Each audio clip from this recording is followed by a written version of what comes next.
Just thought I could do a small video going over an issue I came across when changing my turn indicators on my Virago 1100. There are two bolts, one in the upper and one in the lower part of the headlight, like on the front rim. I took those totally out to get the headlight out. Don't do that. That's not the correct way to take out the headlight. Those are actually position screws to adjust the headlight position.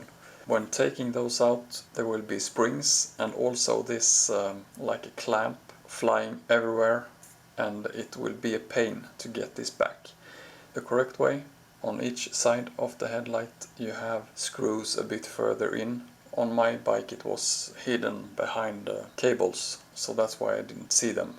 So those are the ones you should take out to get the headlight out. Yeah, the one part I struggled the most with was this lock pin that's supposed to keep the headlight in place. I had no idea how this were attached, because it just flew off when I took those two screws out. So yeah, I'm putting up a few pictures here so you can see this is the correct way it should be placed, so you know which direction to put it. And once you know this, it shouldn't be a problem to get this pin back.